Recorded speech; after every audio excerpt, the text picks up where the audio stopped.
Good morning students, नमस्ते। कैसे हैं आप सभी लोग। कल आपका मैथ्स का जो होमवर्क था वो मिल नहीं पाया। आज आपको फॉरवर्ड किया जा रहा है स्कूल की तरफ से। तो देखिए बच्चों, जो आपका लेसन 2 है वो है expanded form of numbers. Expanded form होती क्या चीज़ है। सबसे पहले आपने नंबर्स को सीखा, नंबर्स क्या चीज़ होती है। उसके बाद में हम बात करते हैं एक्सपेंडेड। एक्सपेंडेड का मतलब होता है उसे संक्षिप्त में लिखना, यानी उसे खुले में लिखना। जैसा कि आपको लेसन के बारे में पता है कि students you must understand that every number is concept and unique in itself as it has a fix value. देखिए, हर एक नंबर की एक फिक्स वैल्यू होती है। हर एक नंबर की क्या होती है? एक फिक्स वैल्यू, यानी वह किस स्थान पर है, वो किस जगह पर है। Let us understand the logic behind each digit in the number and its place value. इसी के बीच इसका लॉजिक क्या है उसके बारे में हम पता करेंगे कि इसकी प्लेस वैल्यू कौन सी होती है।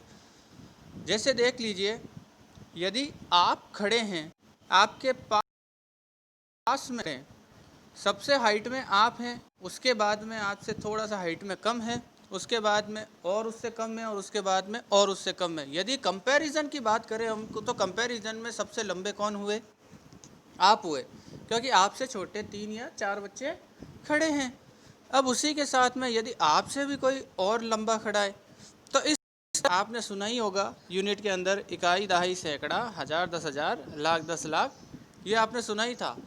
तो सबसे पहले जो छोटी यूनिट होती है वो है इकाई। वो क्या है? इकाई। अब देखिए, यहाँ पर जैसे 10 यूनिट दे रखी है, कितनी? 10 यूनिट्स। आप काउंट कर सकते हैं। आपको जो ये रेड सर्कल दिखाई दे रहे हैं, ये कितने हैं? कि ये आपने काउंट कितने हुए? 10। अब ये कितने हुए? 10 यूनिट्स, यानी 10 इकाई, या 1/10 यानी एक दहाई। यानी इकाई से जब दहाई में आता है, यानी टेंस में आता है, तो उसमें 10 हो जाते हैं। दहाई के बाद क्या आएगा? 10 टेंस। यानी आप अगर इन रेड सर्कल को देखेंगे, तो यहाँ पर रेड सर्कल की हम कंडीशन की बात करें तो ये कितनी है? आप इन बॉक्सेस को काउंट कीजिए।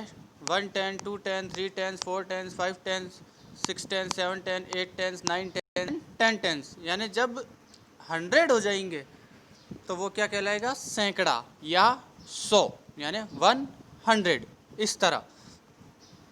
अब देखिए, अब इसके बारे में हम सीखते हैं। Let us see expanded form of numbers. हम इन्हें खुला लिखने के बारे में कैसे जान सकते हैं। जैसे पिक्टोरियल फॉर्म ऑफ नंबर, जो नंबर यहाँ पर थे हमने उन्हें इस तरह लिख दिया। तो ये कितने थे? 1 2 3 4 5 6। कितने हैं? 6। हाँ, आप इन्हीं सर्कल को देख रहे हैं, छोटे छोटे जो बॉल्स बनी हुई है रेड कलर की, वही। यानी ये कितनी हो गई? 6 हो गई, यानी 16, यानी 1/10 एंड 6 यूनिट्स, यानी एक दहाई और 6 इकाई। अब कैसे? सबसे पहले आप यहाँ के नंबर देख सकते हैं। ये वाला जो बॉक्स दिखाई दे रहा है आपको, इस बॉक्स में कितने सर्कल हैं? छोटे छोटे आपने काउंट किए? कीजिए काउंट। 1 2 3 4 5 6 7 8 9 10। 10 प्लस, और ये 11 12 13 14 15 एंड 16, इस तरह। तो इधर के 10, इधर के 6, 10 + 6 = 16। उसी तरह हम यहाँ की बात करते हैं, तो इनमें भी क्या हुआ? यहाँ पर भी वही 10, और यहाँ पर काउंट करेंगे 11 12 13 14 15 16 17 18। तो यहाँ कितने हुए? 18, यानी 1/10 एंड 8 यूनिट, यानी एक दहाई और 8 इकाई। उसके बाद में यहाँ पर कितने? देखिए, ये 10 का एक अलग बन गया मेथड, यहाँ पर 10 का अलग, यानी 10 10 20, यहाँ पर एक और 10 का, यानी 30, और ऊपर से 1 2 3 4, यानी = 34, इस तरह। तो ये क्या होता है? जिस तरह अगर हम आपको रुपए देते हैं, जैसे मैंने आपको 55 रुपये दे दिए, यानी 55 रुपीज़ मैंने आपको दे ही दिए, तो 55 रुपीज़ में हम बात करते हैं।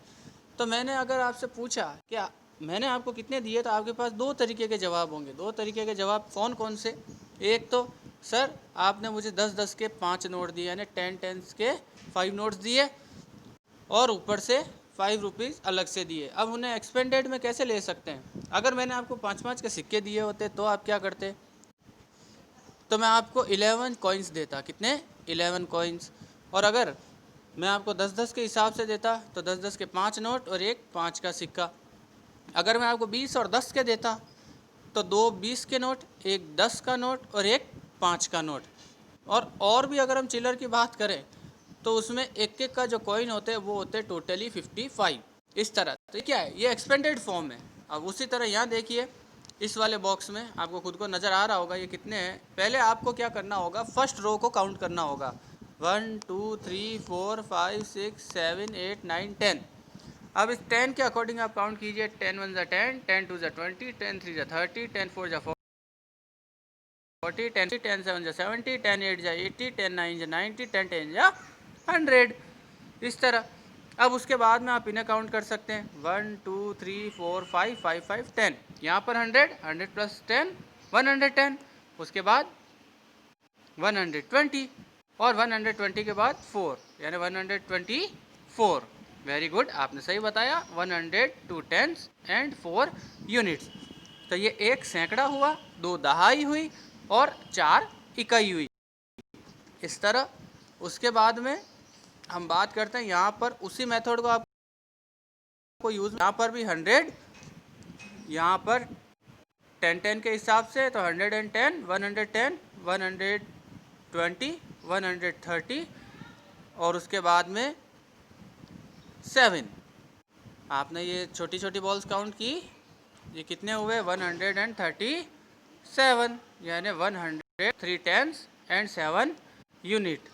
तो इस तरह सैकड़ा, दहाई और इकाई, ऐसे करके आप इन एक्सपेंडेड फॉर्म को सीख सकते हैं। यानी आपको करना कुछ नहीं है, आपको बस जो नंबर्स हैं उन्हें खुले में लिखना है, यानी खुले खुले में लिखना है। जैसे अगर आपके सामने यहाँ दे दिया 6 टेंस एंड 8 यूनिट्स, तो इसका मतलब क्या हुआ?